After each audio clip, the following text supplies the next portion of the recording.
Okay, so basically these are extras. So I have like two, three extras that I'm going to be adding to this, and one of them is what I'm going to be talking about today. And so this is basically how not to be emotionally attached to a property, and this is beyond land. Is going to, of course, the series has been land, so this is beyond land. You see, there are some properties that if you're emotionally attached to it, you will not grow your real estate portfolio. And that can, in fact, that can cause a whole lot of trouble for you and all of that. So my advice is that when it comes to the game of real estate, is a game of logic, studying time, understanding time, and you need to just play by that rule, please. That is very, very important. So it's just like any other investment, an investment vehicle, an investment tool, you need to have all your six senses working at premium, please. That is very, very, so that is very, very important. So don't be emotionally carried away. I'm going to be sharing some stories, but let me quickly share um, some nuggets that can help us in this journey. Okay, one of the major things that can damage your real estate investment is emotion. If you are somebody that probably you have anger problem, emotional instability, then you need to probably partner with somebody that is emotionally calm, because there are transactions you will enter into that there are parties in that transactions that will be deliberate, knowing fully well that you have that weakness, they want to get on your nerve. This game is you need to be very, very daring, and they want you to do things that they can hold against you and all of that. So you need to be very, very sensitive to such. Okay, so it can really, really damage real estate transaction and over excitement. Most of the time people get to a place, they see a land, and they are so excited. I mean, it's like, most of those agents will make you feel like this is the best deal. That you can't get any other deal anywhere. It's a lie. There are 1,001 better deals out there. Okay, so that is very, very important. Okay, so when taking decision on when, where, and what to buy, let's always be guided by facts, not emotion. Now, talking about your personality, now talking about your decision making. So, when you want to take a decision on where to buy, when to buy, how to buy, who to buy from, please let facts guide you. When you're investigating, the fact that the place is fantastic, is beautiful, is lovely, it looks like the best thing after Garden of Eden, that does not mean that you should just go into it without your senses. Please, your senses. And please let me quickly touch on this. There's difference between your emotion and your sixth sense. Don't always give up your sixth sense. Your sixth sense is your supreme intelligence. That's your subconscious mind. It will always tell you things that you don't know, things that will soon happen, about to happen, that will eventually happen. So don't always give up on that one. However, don't be emotionally attached to any real estate decision. Let logic comes. So if your sixth sense or whatever spirit is in you is now guiding you, that's okay, this is, even though it does not look like it emotionally or logically, but something is telling you that this is the property. Or if everything looks so good and you say, there's danger somewhere. You understand? I remember there is a proverb that says that a wise man foresees evil in the future. And what does he do? He take it. So very, very, very important. So as a business person, you don't buy what you like to buy or produce what you like, but you produce and buy what your customer wants and need. That's very, very important.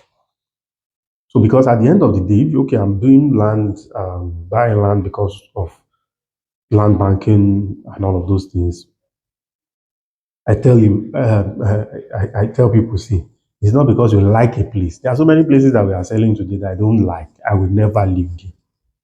Not because it's not good, but I just don't like those areas. But customers need them, like them, and it is their preference. And I go there, I have to like it by force, sell it by force. So that is very, very important. The fact that you're doing land banking, you bought one plot, the thinking from the time you are buying it, when I'm going to resell it, what are the things that will be a blockage for me to resell it? So I was having I said I will share a lot of stories today. So I was having a conversation with a young guy. He just got into real estate. He wants to do cash flow is very important to him. And I told him, I gave him some few locations, but he likes a particular location. So the first property he bought was that location. I mean, I was not even, of course, because it was more or less like free consultation because of the person, to the person he came.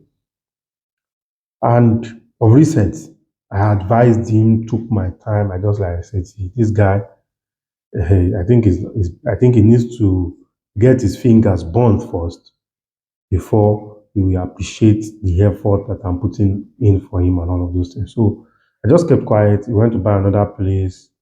The thing enter problem. He came back to me and I said, now, before we even start discussion, call us on 1 million now. Because you have money now, that's why you are buying all those locations. That's when I will even enter into the discussion. And I know that it is more or less like something that cannot be remedied, right? So those are the challenges when it comes to real estate. No, don't. I told him this is purely investment. It's not about what you like.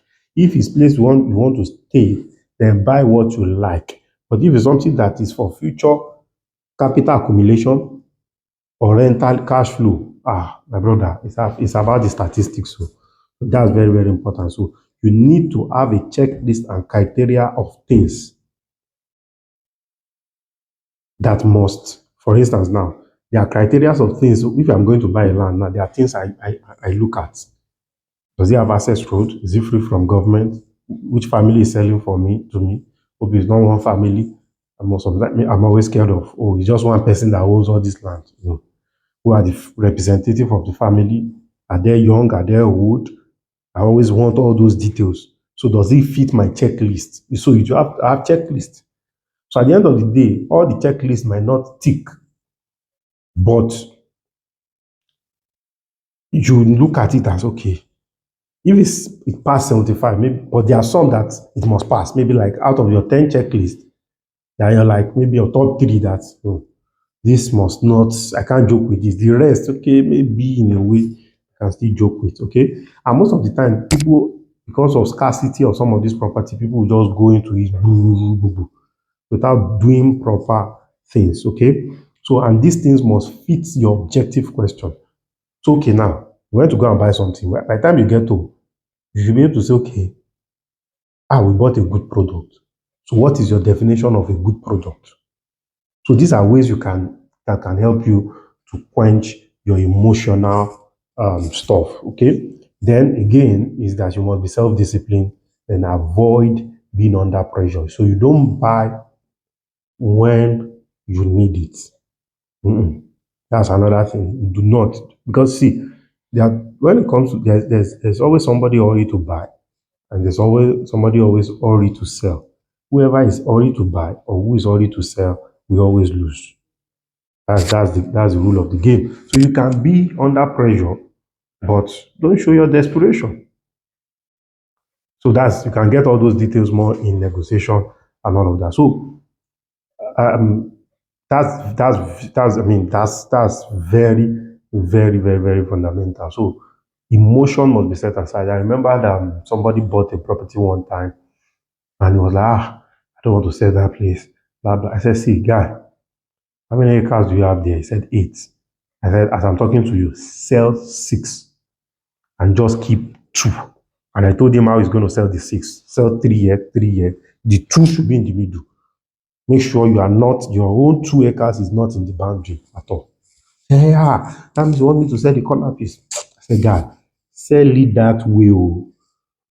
Because as you are like this, you are traveling, you are doing everything. One day you just come, you meet house on your land. So by the time you sell it on those sides, they will do their fencing, they will help you to fence. The little things you just need to come and do is the front and put gatehouse, and they're already helping you to protect the land. It's just wisdom. Okay. So eventually he sold 1 3. He didn't sell, so he kept the corner piece. So the 2 acre in the corner piece now, I think he only has like 4 plot or 5 plot left. So wisdom demands that you should not emotion, put it aside, work with logic, and it will be win-win for you. I hope this has made a lot of sense to you. My name still remains Okwe Oluwa Oni.